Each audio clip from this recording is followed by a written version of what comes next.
Pasan 34 minutos de este mediodía en el que queremos presentarles a Ainhoa Elorriaga. Bienvenida, Ainhoa. ¿Cómo estás? Muchas gracias, muy contenta de estar aquí con vosotros. Ha sido tremendo el impacto que has causado en los compañeros de redacción cuando yo les decía...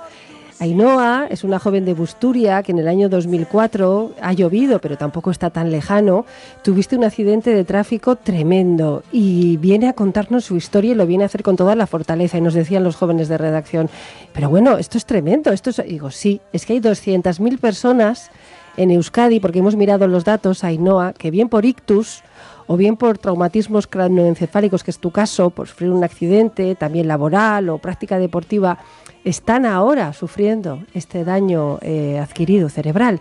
Queríamos saber en tu caso, primero, ¿por qué decides contar tu historia? ¿Por qué quieres recorrer las casas de los oyentes ahora mismo con tu historia, Ainhoa? Mira, ¿sabes por qué? Porque yo cuando empecé a poder ver, porque estuve hasta el 2006, que me hicieron 4 operaciones que no podía ni siquiera ni abrir los ojos. Intentarlo solo me dolía y no podía ni abrirlos ni ver ni nada. Y decía, quiero leer el caso a alguien para que me dé fuerza, para que me dé energía. Y no hay. El único caso que hay es del Langui. Pero claro, pero no es lo mismo nacer con una discapacidad, tener daño cerebral o tener daño cerebral adquirido, que es lo que te pasa cualquier momento de la vida. El libro que has presentado y que además cualquiera puede tener a su disposición, que es donde tienes tú todo el caso que ocurre, cuentas cosas extraordinarias, pero sobre todo te hemos pedido que ilustres la entrevista con tu banda sonora, y lo primero que nos pedías era 2 grupos. Van a sonar un solista que es cantautor y este grupo que es Saspi. ¿Por qué? ¿Porque son de la zona donde eres tú? ¿Te recuerda a tu infancia? Mira, esto sí, que es Saspi. A mí, por ejemplo, cuando he estado en coma no escuchaba. Pero en coma inducido los mejores momentos eran cuando escuchaba a Mikel Urdangarín. Mi madre me dice que una sonrisa de oreja a oreja, y era estar escuchándola a él y recordando los momentos más felices de mi vida. Ilunaren arerio, egun argian jario, atzo gauean gozatuari, zure usaina dario.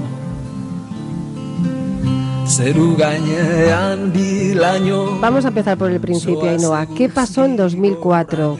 Recordarás el día como si fuera ayer, entiendo. Sí, pues tuve un desgraciado accidente. Venía de hacer las prácticas, cogí el coche y llovía muchísimo.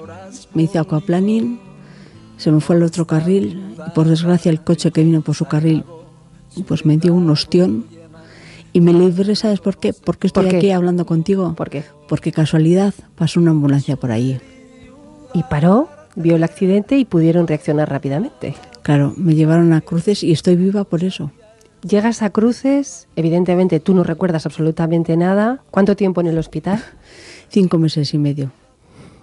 Y ahí cuentas algo interesante, o que nos ha sorprendido al menos, que fuiste muy feliz en el coma. ¿Cómo es eso? Cuéntanoslo. Sí, pues el tiempo que estuve en coma ha sido igual el tiempo más feliz de mi vida. ¿Sabes por qué? Porque no estuve recordando los primeros 9 años, cuando solía ir a la escuela, en mi barrio y todo eso. Es que lo estaba viviendo. Es que me acuerdo ahora mucho mejor, esto es lo positivo que saco del accidente, que me acuerdo muchísimo mejor que antes. O sea, que neurológicamente se te ha aclarado muchísimo el pasado y la infancia, los momentos felices de tu vida. Es curioso, pero las neuronas que están bien o las que están activas intentan recordar los momentos más felices. Fíjate, porque como saben igual que casi me muero, casi se iban a ir, intentan recordar los momentos más felices, ¿eh? Claro, y recuerdas todo eso como si fuera ese momento feliz, con lo cual tengo entendido que incluso tu ama, Aita, te veían y decían, estás sonriendo, no parece que estés sufriendo. Sí, yo luego lo escuchaba, es que una sonrisa de oreja y decían, pero si está en coma, ¿cómo estás y sonriendo?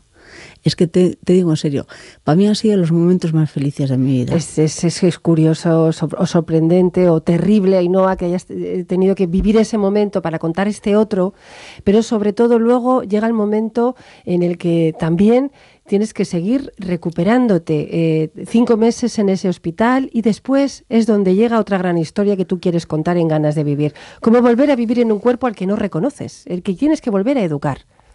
Eso es. Y solo pensar, por ejemplo, querer abrir los ojos, tragar, respirar, una tortura, me dolía y decía, Ainhoa, pero no estás bien. Claro que estaba bien. ¿Sabes por qué? Al de años, cuando empecé a decir min, daño, mi madre aplaudiendo. Y yo decía, ¿pero cómo aplaudes? ¿Se alegra mi desgracia? Y gracias a Dios que le he hecho caso a ella, porque me dijo, si te hace daño, el cuerpo es que la tejabana, la cabeza, está dando órdenes al cuerpo. Y es verdad. Y gracias a Dios que le he hecho caso a ella, porque si no decía, para estar sufriendo y no poder hacer nada, no quiero ser yo la pesada y hacer sufrir a los demás, ¿entiendes? Claro. Eso es lo que más te fastidia. Han pasado casi 2 décadas, no llega, pero han pasado muchos años. De todo aquello, entiendo que nadie se recupera, que es otra de las reivindicaciones que haces, ¿no? Que esta es una pandemia, me decías, cuando preparábamos el programa, silenciosa, que deja secuelas y secuelas muy caras. Sí, porque es la epidemia del siglo XXI. Hay muchos damnificados solo en la comunidad autónoma vasca todos los años. Pero claro, si te quieres recuperar en el hospital, muy bien. Pero luego cuando empieza ya la rehabilitación, ya cuando tienes que empezar a vivir otra vez, solo hay un sitio y privado. Aitameni, sí. ¿Tuviste que ir allí? Sí, estuve 9 meses ingresada en Mondragón y 2 años sin Daviló todos los días. Menos los últimos meses, que fueron 3 días por la semana. Claro, evidentemente sin esa ayuda no estarías aquí como estás. Solo tengo que decir a los oyentes que has venido con una muleta, que has venido por tu propio pie y que estás manteniendo la entrevista, que evidentemente tendrás tus dificultades, pero que ahora mismo, ¿cuál es tu mayor miedo cuando afrontas la vida del día a día, Ainhoa? ¿Cuál es tu mayor miedo? Tus limitaciones. Más que nada los dolores que sufro. Porque yo solo abrir los ojos ya es lo que más me duele. La vista es mi mayor problema. Y tengo 4 operaciones, porque yo al principio, te voy a decir una cosa, fue impresionante. Yo le decía a mis padres un espejo que me dejaran para mirarme. Sí. Y no me dejaban, hasta que un día, al lado de la silla de ruedas, no puedo mover la silla un medio metro y está un espejo encima de la mesa. Cogí. Claro, es que la gente cada vez que me miraba echaba el cuerpo para atrás y yo decía, vaya, tan fea soy, tanto asusto. Y de repente me miré, claro, es que la cabeza lo tenía que mover a la parte izquierda para verlo de adelante. Pero la cabeza cuando ponía recta, el ojo derecho blanco y el izquierdo también desplazado, ¿entiendes? Entonces impresionaba mucho. Oye, Ainhoa, tú nos has pedido una banda sonora. ¿Qué ha supuesto para ti en la recuperación la música? Me dices que los ojos es tu punto débil. Entiendo que no había posibilidad de mucha lectura o no sé. Tú tienes formación también periodística, has estado en muchos medios de comunicación.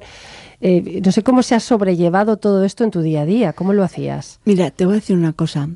Me decían que iba a ser todo imposible, pero sobre todo el poder hablar y comunicarme. Y yo solo pensar me moría con el disgusto. Porque decía, yo con la locomotora que sigo hablando, que no hablaba normal, hablaba demasiado rápido, para decir hola tenía que hablar así. Hola. Que casi había que mirarme a ver esto. Y poco a poco el ir consiguiendo comunicarme ha sido fundamental. Lo haces de una forma maravillosa. ¿Quiénes han sido las personas fundamentales en tu recuperación? Entiendo que tu familia. Sí, sobre todo mis padres. Que te voy a decir una cosa, yo siempre les he querido a mis padres, ¿no? Y cuando somos jóvenes nos quejamos siempre, hay mis padres que me hacen venir pronto a casa, que no me dejan esto, lo otro. Pero al final los que están contigo, cuando te pasa algo, son tus padres. Y eso sí que es un amor incondicional. Izkinontatik idazten dizu azken aldian bezala egia da bai sasoi honetan hotza egiten duela. Sí que te gusta Mikel Urdangarín. Me has pedido hasta 3 canciones de este cantautor, oye, ¿eh? Mikel Urdangarín para mí no solo es el mejor músico. Gracias a él le tengo que agradecer porque me ha dado mucha fuerza para seguir luchando. He tenido ganas de empezar a vivir otra vez gracias a él. ¿Sabes por qué? ¿Por qué? Porque escucharle a él me ha recordado los momentos más felices de mi infancia y de mi juventud. Nos lo comentabas anteriormente. Hay otra persona muy importante en toda tu recuperación, Ainhoa, y es una persona con la que ha podido hablar el programa. Así que yo te invito a que escuches lo que él nos ha dicho precisamente de tu caso.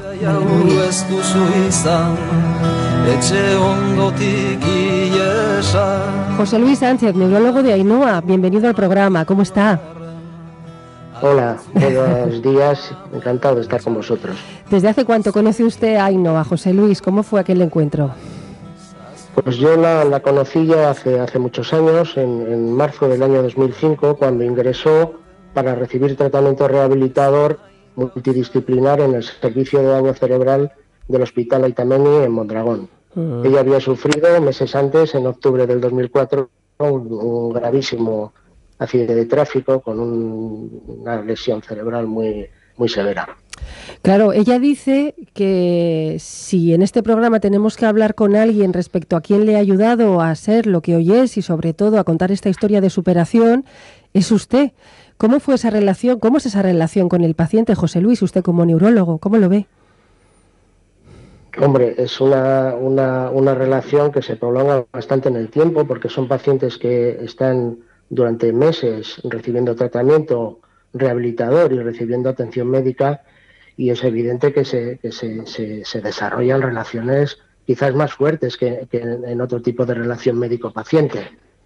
Es verdad que fue una paciente compleja porque el traumatismo craneoencefálico que sufrió fue muy grave, que antes de ingresar ya en nuestro hospital tuvo muchísimas complicaciones y realmente cuando ingresó el pronóstico no parecía en absoluto bueno, parecía la probabilidad de que la paciente no mejorara o quedara con secuelas muy graves era ciertamente pues muy alta. Y bueno, se generan, pues como te he dicho, relaciones que van quizás un poquito más de una relación médico-paciente normal. Claro. Oiga, ella dice que a su vez usted dice que ella es uno de los casos más difíciles que se ha encontrado en su carrera, ¿es así?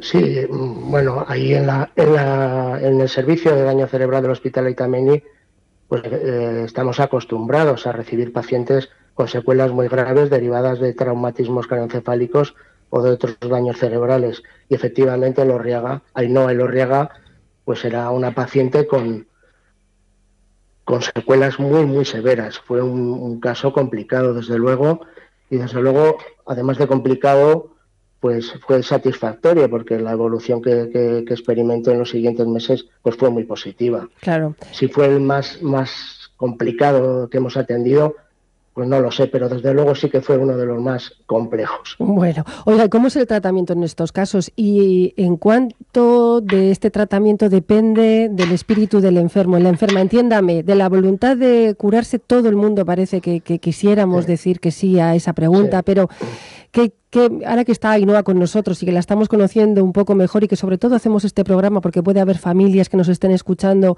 y estén en la misma situación, ¿cuánto depende del paciente? ¿De qué tiene que estar? ¿De qué manera tiene que estar los pacientes así hecha? Es decir, el tratamiento de este tipo de pacientes, que es un tratamiento multidisciplinar, en la que pues interviene una rehabilitación física, logopedia, psicología, terapia ocupacional, muchos profesionales implicados.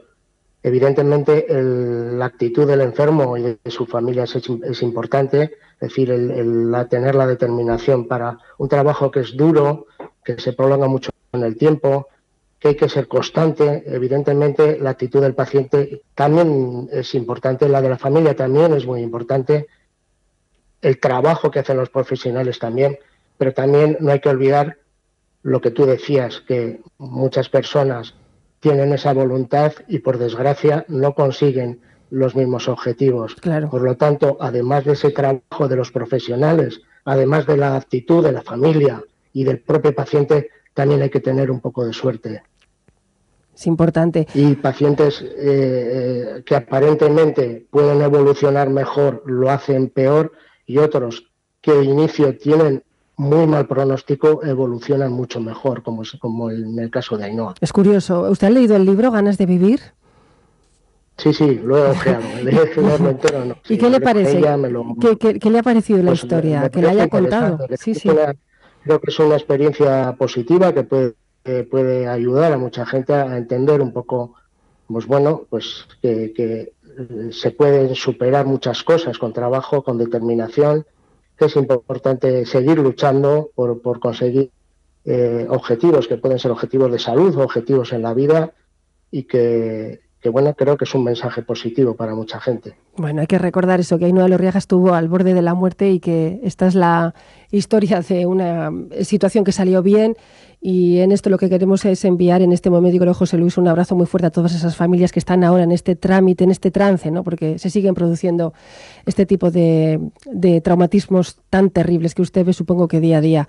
Hay mucha gente joven a la que ahora esté atendiendo, José Luis, como neurólogo, hay muchas Ainhoas ahora en sus manos. Hombre, por suerte, en los últimos 15 o 20 años, pues se ha reducido enormemente el número de accidentes de tráfico. Eso ha reducido mucho el número de muertos, pero también ha reducido mucho el número de personas con traumatismos craneoencefálicos severos.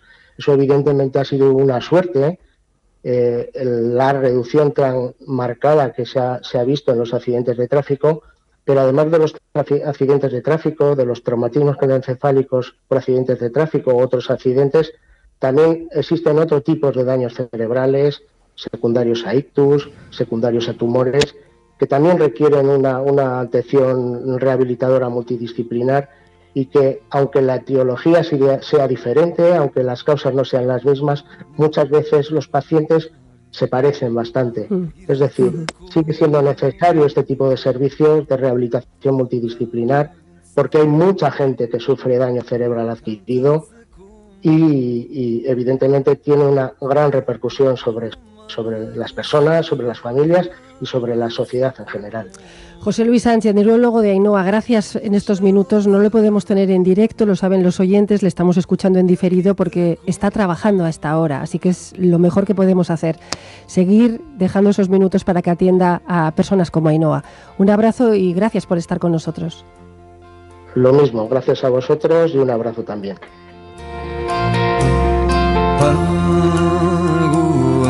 Ainhoa, que te emocionas, que estás escuchando a tu neurólogo, al preferido.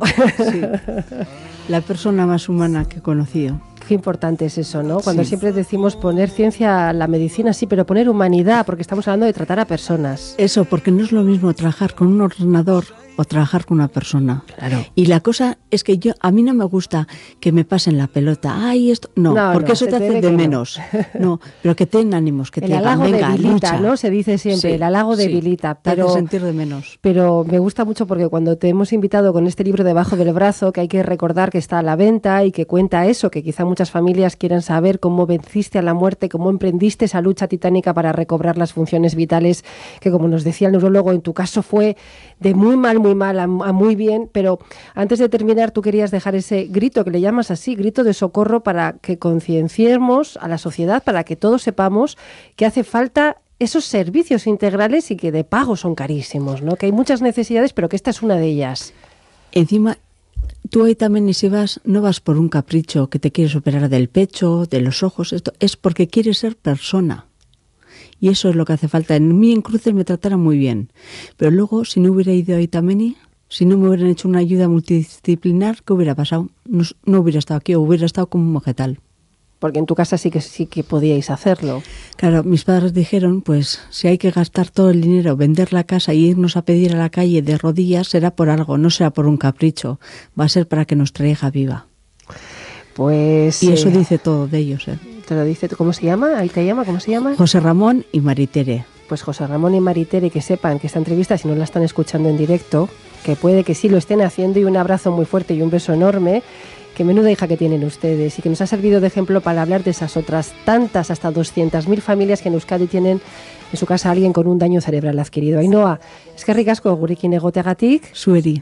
hain ausarta zarela, que nos asustas, de verdad. Muchísimas gracias, Ainhoa. Sí. Mira, yo cuando me di cuenta lo mal que estaba, yo escuchaba, esta no va a poder hacer esto. Y yo pensaba por dentro, no tengo cojones, pero tengo varios, que vale más. Y voy a hacer todo lo posible para sentirme orgullosa de mí misma. Nada más que decir, besar cada. Agur, Martín, zuretzako. agur.